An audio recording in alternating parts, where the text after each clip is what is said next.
Yo, what's poppin', y'all? How's it going? I say y'all. Um, yeah, like I'm kind of watching this in a certain way, I guess, because I don't know I got this inkling that like for a big ego or for a like narcissistically sized ego, let's say, these types of videos like vlogging, self-aggrandizement, things like that. I got the inkling that these are things that kind of are used to perpetuate an overinflated ego by trying to get validation from the outside in some kind of way. So I'm like a little apprehensive because like there's stuff that I want to talk about and there's stuff I want to sort out for myself and for I guess the benefit of anybody that might be able to get something out of watching this, if such a thing exists. Um, yeah, like learn something about themselves, you know, because I'm not that different. Like what's happening to me and what I go through and the way I experience it, I don't know if it's necessarily like that different from other people, so like maybe somebody can empathize and relate, or I don't know. I don't know, man. But yeah, these last little like these last freaking 2 weeks, these last 2 weeks have been brutally difficult. They've been it's been a bit of a nightmare, to be honest. And it's a nightmare that I can't blame. Like for a little while, for a long time, I was basically trying to accuse my parents, like to say that it's a nightmare because of what they're doing, like to say that it's a nightmare because of the way they've been treating me and the way that they've been and they them. I was living like this for a while. I was trying to accuse them for all of my hardships and all of my internal states and emotions and feelings, all this. I was trying real hard to blame them. And at the end of the day, like I'm realizing, of course, like blaming them is not going to help me heal. Blaming them is not going to help me make instrumental change to taking steps in the right direction. Blaming them and hanging on to that grudge is not going to help me be free in any kind of way. It's not going to. I hear myself and I'm thinking like maybe it might. Maybe it might. You know, it could. But I don't know. I don't know. It seems too easy. But I don't know. Because, like, hey, I don't know. It seems like the spiritual way to go would to be, like, loving and accepting them and, like, being, like, super accountable, right? Like, being, like, I am completely responsible, and I know I am at the end of the day. Like, completely responsible for my entire internal state and for everything that's. Because in expansion, like, I made the decisions and accepted. I made the decisions that led me to right here, right now. I made all the decisions that led me to right here, right now. So, like, I am responsible, no matter what. I am responsible for my state and for my mental health and for how well I've been doing and all this. I'm responsible for that, not anybody else. And I hear a part of me is like trying to hang on to this idea that they did it to me. Like they did this because it wants me to get the fuck out of here. It wants me to fucking dipso, dude. It wants me to work as hard as I can to get the fuck out of here. And yeah, it's a great idea. It's a great idea. I don't know if living with that feeling of, oh fuck, this is bad, I need to get the fuck out of here, is going to be exactly beneficial when you have precisely zero resources to be able to do that right here, right now. I'm gonna have to do things to be able to generate a situation for myself where I can dipski, get the fucky out of here, and shit like that. I'm gonna have to do things to create the reality for myself. And I could live that time, or whatever you want to say. I could live that span in love and acceptance, or I could live it in frantic worrying and through survival. You know? I need to do things to survive or whatever. Like, that's a choice I can make. And I want to choose, I guess, to not blame them and to accept that I am completely responsible for what has been happening. I am, like, shooting the second arrow type, you know. I'm responsible for it. And so I can change it. Because if I'm not responsible, then I can't change it. But if I'm responsible, then I can change it. I can't control them. I can't affect how they behave. I can't affect how they choose to treat me or talk to me or any of these things. I can't control them. Nor would I want to. They're autonomous just like me. Nor would I want to.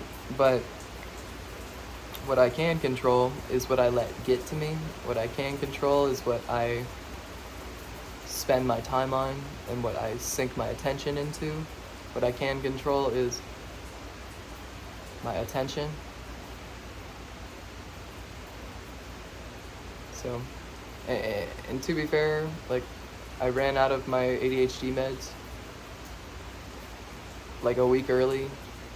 And so I had like 5 or 6 days, I don't even know how long, of like withdrawal and of like, you know, really bad attention span. Like really bad control over my attention. The nature of the, yeah, I guess. But yeah, well, yeah, I gotta let go of all the blame. Like, whatever the situation may be, I gotta let go of all the blame. I gotta let go of any sense of they did this to me. And I'm working on that because I have a lot of emotions packed away of I hate them because they did this to me.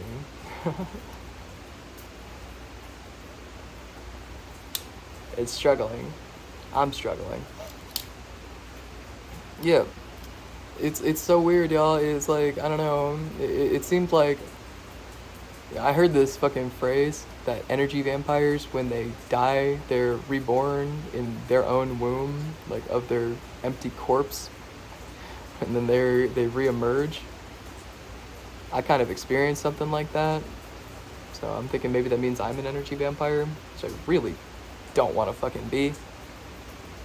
I don't want to be a fucking energy vampire. I don't want to be a narcissist. I don't want to be toxic. I don't want to be any of these things. And I kind of experienced this happen to me. It was the weirdest fucking thing. I don't know if I've talked about this yet on YouTube, but there's this one, like, night, like, evening, I guess, where it was like I was aware of myself in expansion. I was aware of, like, my field of awareness itself, like, the part that transcends the body. I wasn't aware of it in relation to the body. I was like aware of myself, disconnected from myself, kind of. That's what it felt like. I was aware of that bit of me, but disconnected from my body. That's where my awareness was at. That's where, like, I saw me. If that makes any sense at all. I don't know. But that's where I was at, and I kind of saw this situation as like there was my mom and dad who, like how I said in the last video, half of their soul, it would seem, like either their yin or yang channel. I think it's my yang, or I think it's my mom's yang channel and my dad's yin channel. Yeah, I don't know if this is how it be. This is what I experienced. I'm trying to sort out my own fucking thoughts here. It could all be just distortion through BPD ego, but yeah, it very well could be. But yeah, that kind of side of their head where they got rid of a bit of their soul to make room to hold mine. I remember what kind of was going on, at least how I was being led to believe it was going on, like kind of the narrative I had been getting told was my soul had been divided in two and was getting put inside of their noggins for the time being, and I was getting their two halves that they had left, you know, inside my head, and all of their chakras kind of to like work with them, like to basically do their laundry. And my soul would be chilling safe in their head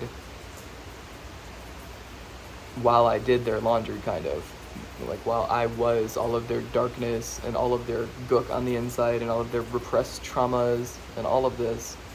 Like I had to basically be that.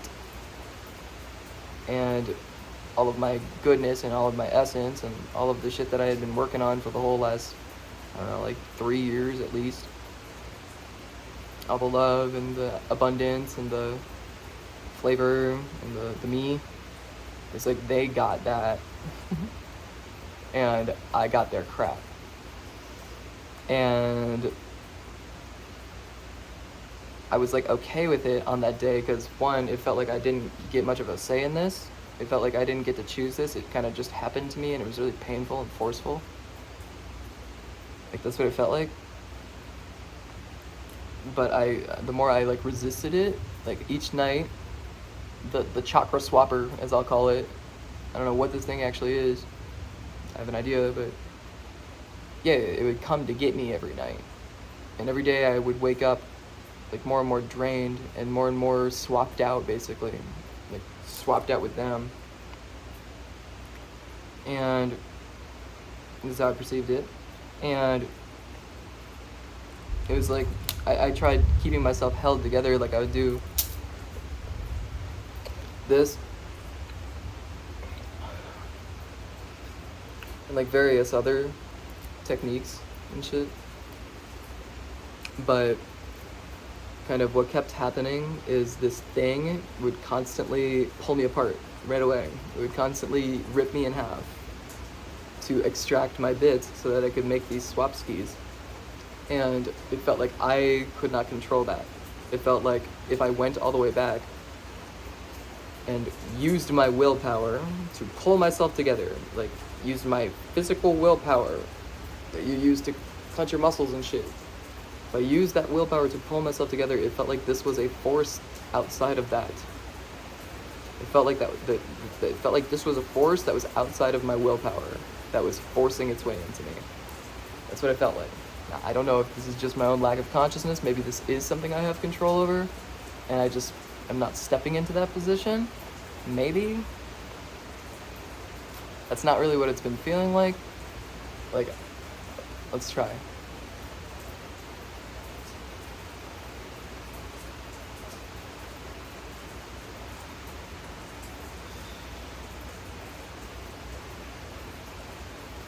Yeah, no.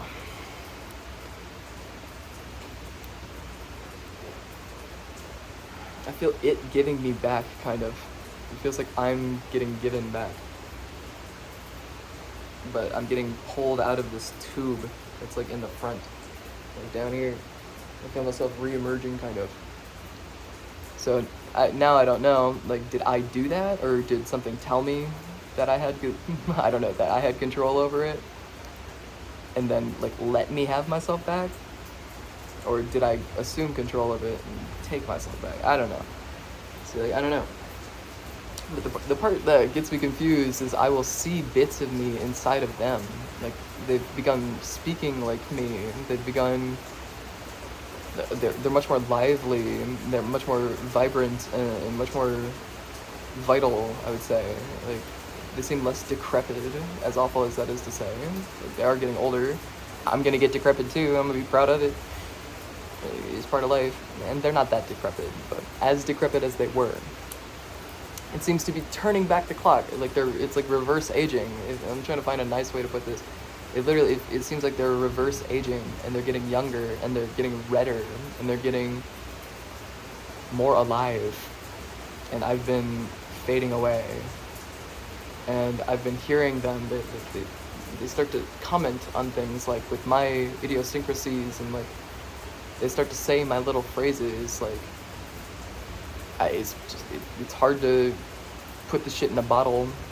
It's really hard to capture it into a bottle, but I've been seeing this. I have been literally seeing this. And so, like, it would make sense to me that whatever this thing is that breaks me up, I'm sure my BPD ego is giving it the keys, basically, but it seems like it's collaborating with a force that's outside of my willpower to extract my energy and give it to them, basically. And I don't want this to be going on, kind of. I don't want this to be happening because it's been seriously affecting my health. I haven't been able to breathe right. I haven't been digesting my food properly. I haven't been able to think properly or clearly. I haven't been able to remember anything. I haven't been able to hear. Like, my hearing will become muffled and everything will seem very distant. It will literally feel like I'm cut in two and into other bodies, and then I'm somewhere else, like the center. Like if your ears got unplugged and yanked far away, it's like there's a long cord. Like it's still getting to you, but that's what it feels like. For whatever it's worth, I don't know, but that's what it's been feeling like. And on that day, to take it back to where I went on that tangent, back to the main pattern here.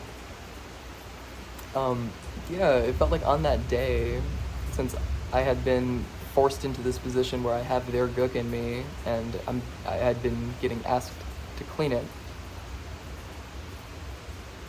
Yeah.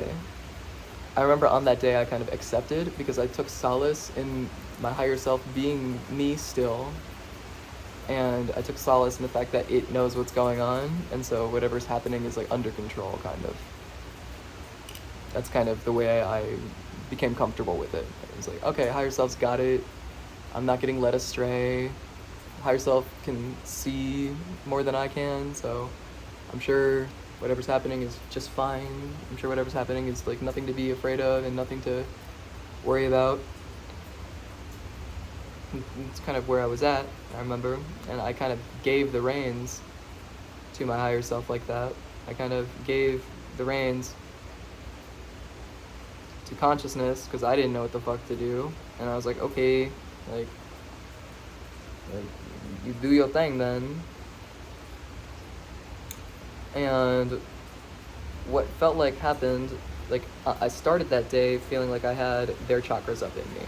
I started that day feeling like I was them, but in my body. And like, yeah, and like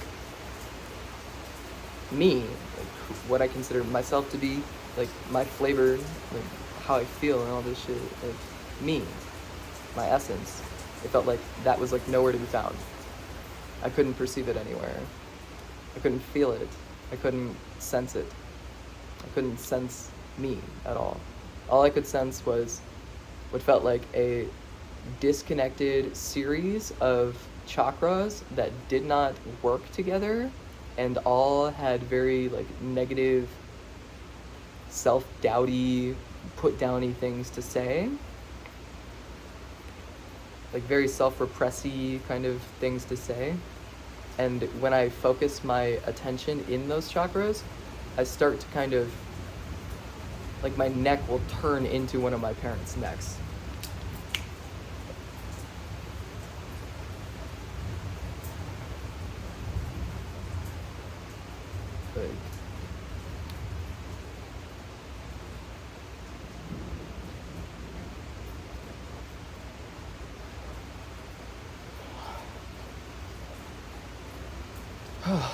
Like, yeah, my chakras will start to swirl in a different pattern. My neck will literally have a different shape, like a different fucking texture to it. The skin will start to feel different. It'll literally, I'll be able to hear and see things from wherever the fuck they're at. Not in a full way, but I'll be like with them. No matter where I go, no matter where I drive, no matter where I sit, No matter how much by myself I can try and make myself. It's like, when this is going on, they are in me and I'm in them constantly, in the most visceral way I could possibly describe. It's not just like in my heart, it's body wide. And it's quite uncomfortable because all of like, it's hard to make decisions and do things for yourself when, like, I used to ask my heart and ask my sacral and ask my mind and ask like my bits. I used to ask those parts, like, oh, what do we need today? What would be a good move? What would, shit like that. What's in my heart or whatever. I would ask for guidance all the time because what I want to do is basically just sit. What I want to do is basically just sit and be. And so if I'm going to do anything at all, it's because there's something in me that wants to do something. And so it became very difficult to kind of do anything because I felt like the voices and the guides that I had been using were like not there. It felt like they were all speaking from places of deeply seated ego, and there was none that were speaking from anything to do with love. Anything to do with love. There was no, like, I used to have comments in my head all the time, oh, that's a pretty color, oh, I like that, like, I like how they did their fucking hair, or I would notice things that I liked about reality. I would have positive things to say. I would, like, on the inside, like, there would be commentary like that. It's not like that anymore. It's pretty much all just self-centered, egotistical, super hypercritical thoughts. And paranoid thinking too, like straight up paranoid thinking. And it's just so not how I remember my insides being for like that entire year that I was moved out, and even like the year before that, like for stretches of time, for sure, I remember this feeling.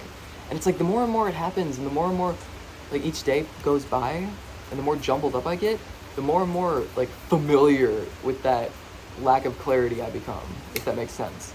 Like the fogginess becomes, that's a feeling I know. Almost as deep as when I got reconnected with my soul, man. Like, this getting torn away from my soul, I'm just as familiar with this as I am with that. Like, this has been happening my whole fucking life. And it felt like I got reborn, and I got taken here, and I basically had to, from those eyes, I had to, like, watch myself get decimated the same way as when I was a tiny little child. And it creates, like, I have a whole lot more empathy for past me, because I couldn't tell any of this shit on the energetic level was even going on. I couldn't tell any of it was going on. I didn't know there was a way it was supposed to be, if that makes sense. Like a healthy way. I couldn't see what it was like when it was put together. Again, getting self-conscious. Yeah, I couldn't see what it was like when it was put together because it really had never been for most of my life. They do this constantly. I mean, like, it is constant. Constant. They do it constant. And it was only the times that I started to actually individuate and move away a little bit that I started to feel what me put together felt like. And I think I've been, yeah, it's like I chose to be reborn, so I had to go through my life, like in a micro cosmic way. I had to go through the whole cycle again. And so I had to come back home and be brought into the world again, same way I had been the first two times. And I know it's all for a reason, I'm sure, but yeah, it's been absolutely, yeah, it's been hell. It's only been 2 weeks or whatever, I don't even know. It's been like 2.5 weeks, 3 weeks, it's been complete and total hell. And I've been spending like all of that time thinking that I must have made some horrible mistake. I must have planted some terrible karmic seed. I must have done something awful to deserve what has been happening. And maybe, I'm still trying to figure it out. And maybe, it didn't feel like it though. It didn't feel like I had done anything like that bad. if that makes sense. It didn't feel like I had really done, like, everybody makes mistakes. I'd made tons of mistakes. Like, everybody has little slip-ups. It didn't feel like I had done anything that bad. It didn't feel like I had hurt anybody. It didn't feel like I had, yeah. It didn't feel like I had hurt anybody. It didn't feel like I had violated spiritual law. And when I moved here, and for the whole past month, like, it felt like I had been getting punished and, like, put in spiritual prison for, like, violating some spiritual law. But I can't remember violating any such law. Like, I couldn't tell you what the fucking violation was unless the violation is, like, the name Shiva. Unless this is the big crime. If that's the big crime, if using the name Shiva is the big crime, I don't need to use the fucking name. I don't need to use the name. If that's the big crime, I don't need to use the name.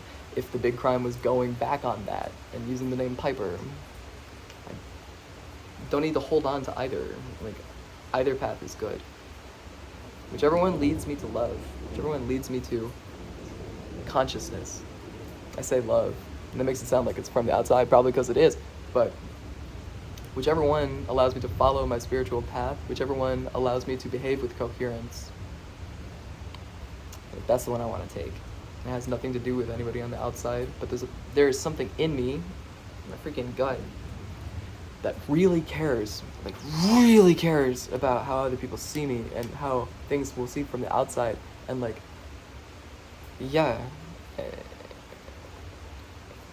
I have a theory, but, like, all of my theories make it so that it's not my fault.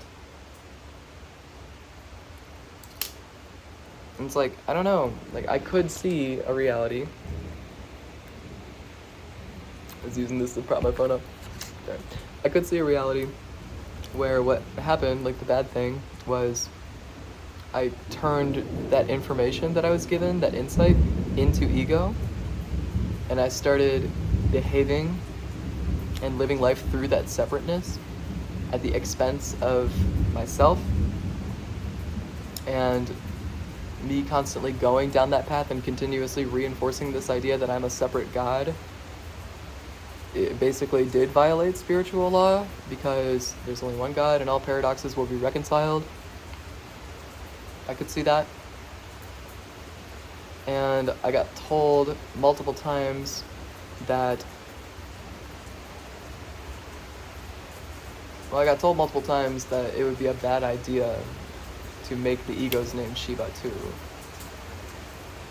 But I decided to because of the constant battle between me and my sacral chakra. Like, my sacral chakra was behaving as if it was a separate thing, and so I decided I wanted to rein it in, to reel that bitch in, and, like, remind it that it's part of the system. And so I wanted to give it the name too, because that's the way I understand my soul. But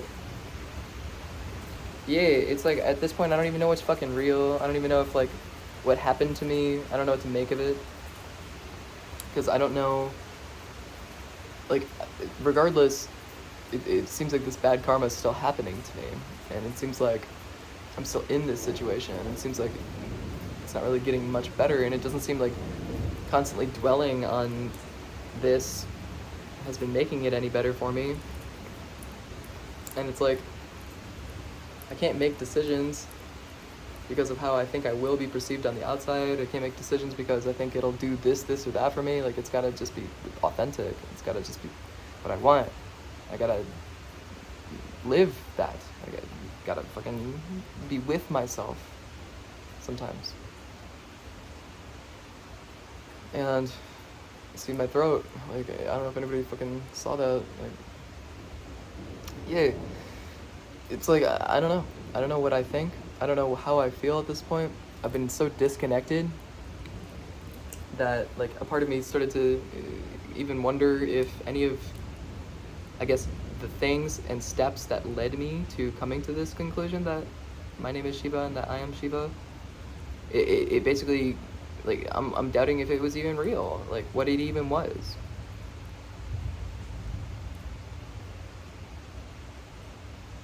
Well, I'm doubting, I guess, like the conclusions about it, the conclusions about what I experienced. How did I come to this conclusion? Like, I know how I came. I don't need to go back over it. I know how I came to the conclusion. I know how I came to that conclusion because I got told it and I felt it on the inside.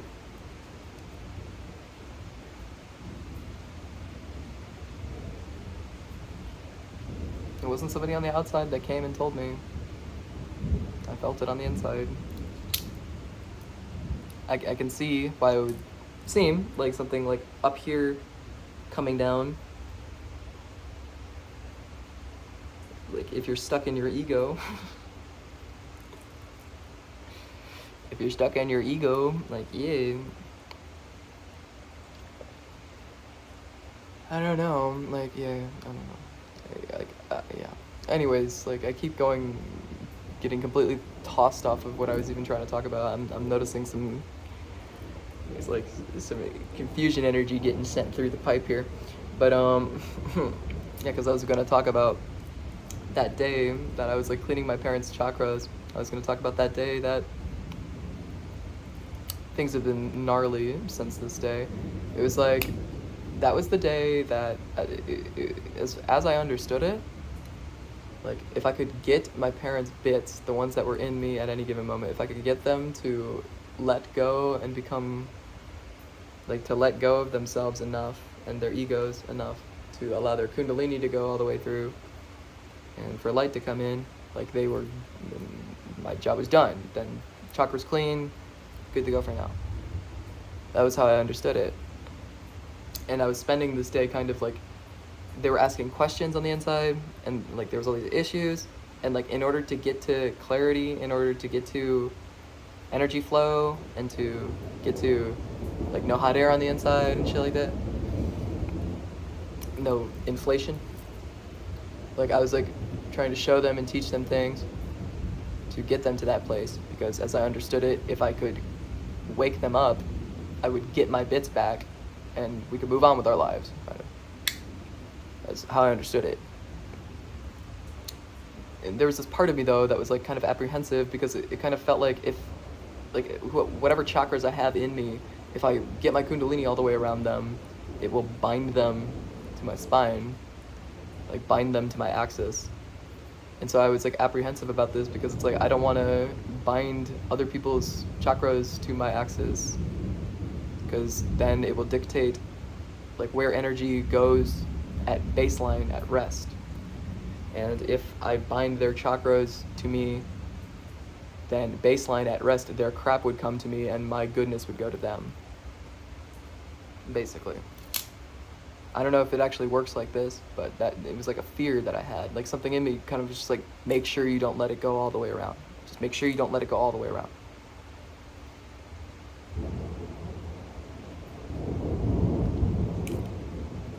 And I kind of had this conception in my head. It was like a dichotomy. There was the, okay, that seems somewhat valid. And then there was also a kind of a doubt, like I can't get stuck with other people's chakras, because all a chakra is the movement of energy. Like a chakra is the movement of energy. And if it gets dormant, or if there's something stopping it, like there's no chakra anymore. It's just stuck energy flow. And the chakra only exists for as long as the energy flow exists, for the like wheel turning. I'm pretty sure. And so like all they can really do is put things in my energy flow that plug my chakras. They can't take them, I don't think, because it's not, a chakra is not like a thing you can hold. It's like a whirlpool. A whirlpool is not made out of anything. A whirlpool only exists within the context of water, and it's a shape that can get made when water spins a certain way. And the water is consciousness, or Shakti, or prana. And when prana spins a certain way, it creates the chakra. And if there's rocks in the flow of your river, the chakra won't spin properly. I'm pretty sure that's the only actual situation. I'm pretty sure chakras cannot get taken. I'm pretty sure they can't get swapped. I think. I'm pretty sure. But, yeah. On that day, it had me thinking like this. It had me thinking like, straight up, it had me thinking like these were my parents' chakras, and I remember feeling like my higher self like has my back, and so I could let the kundalini go all the way around, and it wouldn't be a problem. And I got it all the way around. I remember I was sitting back here. I was sitting on that couch because we had been going back and forth from the back to here, to the back to here. I was sitting here, and it was after a lot of conversation and like a whole day's worth. It was like 5 p.m. And I've been working at it since like, I don't know, 7 or 8 a.m., something like that. And I remember at this point, I kind of decided there was like this thing inside of my mom's, as I understood it, my mom's sacral chakra. There was like this thing inside of her that, like, I couldn't heal. It was like a thing that I couldn't heal. Like, I tried shining the light of consciousness on it. I tried pulling it out of my energy and giving it to the sun. I tried giving it to consciousness, like pulling it through, and it would like tug down, like it would hold down there, and it would seal the door. Like the more I tried to pull it up, it would seal the door back there. And so I couldn't let it go. I couldn't release it. I couldn't. It was like stuck. Like completely stuck. And I understood this as my mom's chakra because when that thing is inside of you, it basically turns your body into how I remember her being. It makes your eyes bulge out a whole lot. It inflates your head up. It makes you hunch over. It makes your stomach get real fucking pushed out. It changes your posture in a very specific way. And when this was in me, it did this to me instantly because it's like a non-stop, like hungry thing. It's like it's constantly looking to consume something. And so if it's not getting fed, it starts to basically eat the chakra, like to eat the chakra that it's in. And the consumption of that chakra, like the freed energy, like rises up and it fills your head up with hot air and it clogs up the like spirit line.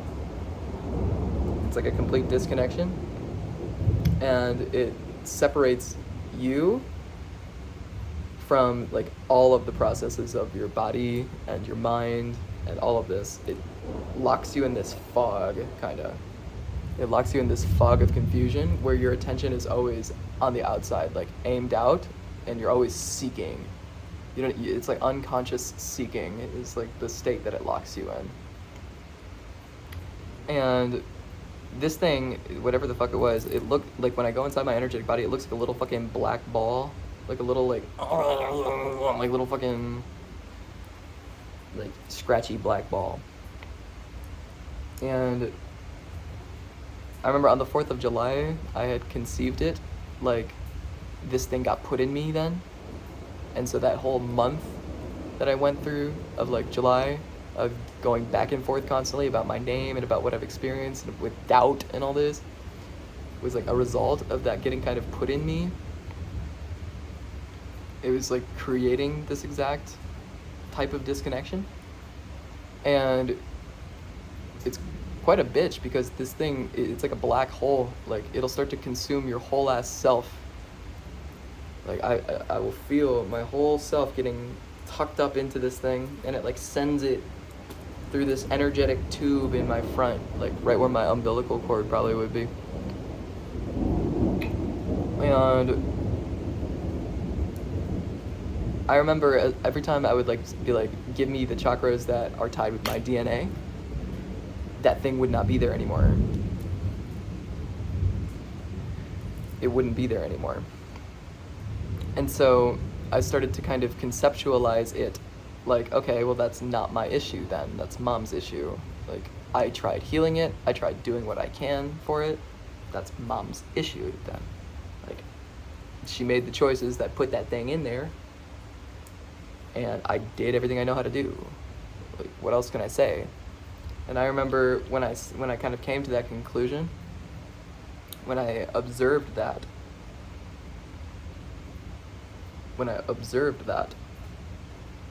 at the time. I remember that's kind of when things turned. Like, it was as soon as I was like, okay, I did what I can, give me my shit back, here's your stuff back, Mom. I remember as soon as I decided that, it was like all of a sudden I wasn't in control anymore. All of a sudden I didn't get the choice anymore. All of a sudden I couldn't put them back, kind of. All of a sudden that thing that breaks open my energy and keeps swapping our chakras out, it was like all of a sudden that thing was stronger than me. And it was like,